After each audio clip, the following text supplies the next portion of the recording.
On fait des fautes, mais on se soigne. Édition du dimanche avec un petit résumé des 6 épisodes de la semaine pour que ça rentre. Résumé du comprimé numéro 115. Nouvelle sélection de verbes qui ont disparu avec le temps au profit de concurrents qui eux sont restés une foire d'empoigne séculaire. Chaloir, C-H-A-L-O-I-R, voulait dire avoir de l'importance, aujourd'hui remplacé par le verbe importer, dans le sens de présenter de l'intérêt pour quelqu'un. Chaloir persiste uniquement dans une seule expression, peu me chaud, C-H-A-U-T, qui veut dire je m'en moque. Attraire, A-2-T-R-A-I-R-E, il voulait dire à l'époque séduire, mais elle a perdu face au verbe attirer. Aujourd'hui, il s'emploie exclusivement à l'infinitif pour dire attirer au moyen d'un appôt. Éperdre. Éperdre voulait dire égarer. C'est ce dernier qui a traversé les âges. Il nous a seulement laissé l'adjectif éperdu dans des expressions comme éperdu d'amour. Ouïr, O-U-I-R, voulait dire entendre. Pas la peine de préciser qui des deux a gagné. Aujourd'hui ne subsistent que quelques expressions comme dans j'ai ouï dire. Jaillir, G-E-H-I-R. Ce vieux verbe avait pour sens confesser, reconnaître. Il a été supplanté par avouer. Il nous a légué le mot G-N, G-E-H-E-2-N-E, l'enfer dans la Bible, ou au sens figuré, une torture, un supplice. Résumé du comprimé numéro 116. Comment accorder le verbe lorsqu'il a plusieurs sujets reliés par une conjonction de comparaison, tels que, ainsi que, autant que, comme, de même que, moins que, plutôt que, etc., etc. Deux cas. Lorsqu'il y a deux sujets, dont l'un est placé entre virgules et introduit par une conjonction de comparaison, dans ce cas, le verbe s'accorde avec le sujet qui n'est pas introduit par le comparatif. Exemple, dans les bras de son René, Martine, comme les héroïnes de ses livres d'amour, atteint le nirvana. Atteint au singulier car le sujet est Martine, pas ses héroïnes.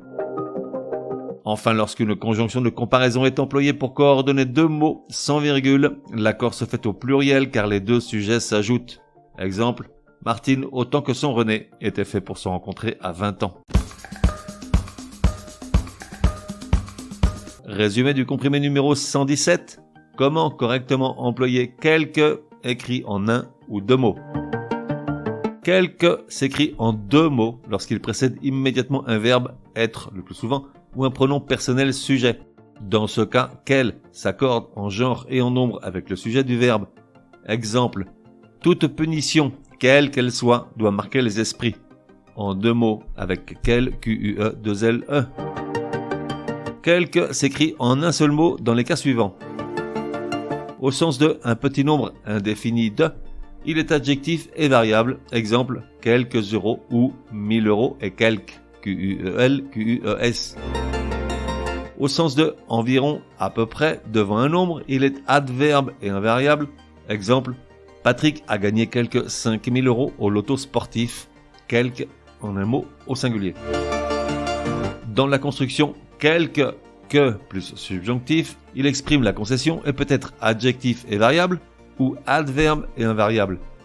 Il est adjectif et variable devant un nom précédé ou non d'un autre adjectif. Exemple, quelques mensonges que Martine dit, Patrick s'en moque.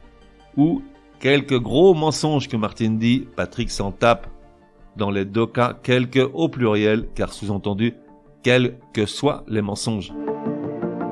Il est adverbe invariable devant un adjectif seul ou un adverbe. Exemple, quelque grossiers que soient les mensonges de Martine. Ou encore, quelque stoïquement que Patrick réagit. Quelque invariable. Résumé du comprimé numéro 118. Comment bien faire la différence entre tous ces mots qui se ressemblent, appelés également paronymes. Recouvrer et recouvrir. Recouvrer, c'est soit rentrer en possession de quelque chose qu'on avait perdu, ou récupérer quelque chose, soit recevoir le paiement d'une somme due. Recouvrir, c'est entre autres couvrir de nouveau, mettre un nouveau revêtement à un meuble, couvrir une surface ou, au figuré, cacher ou masquer quelque chose. Par exemple, son agressivité recouvre une sévère timidité. Enfantin et infantile. Enfantin, c'est ce qui est propre à l'enfant, mais aussi ce qui est simple, élémentaire. Infantile caractérise par exemple une maladie, mais est plus souvent employé de façon péjorative pour parler d'un adulte qui a un manque de maturité.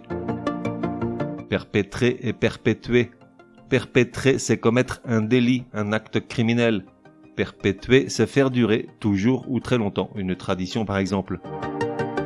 Infecter et infester.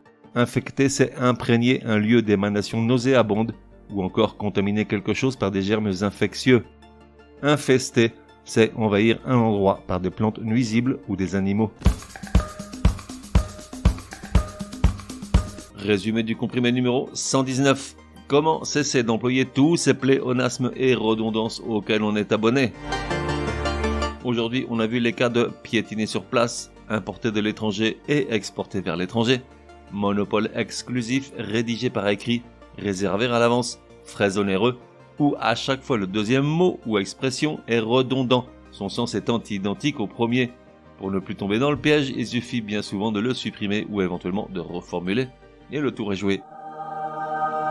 On fait des fautes, mais on soigne. Édition du dimanche te donne rendez-vous à partir de demain pour 6 nouveaux comprimés super énervants. Prends bien note, s'il y a une règle de français qui t'énerve grave, soumets-la à Martine et Patrick.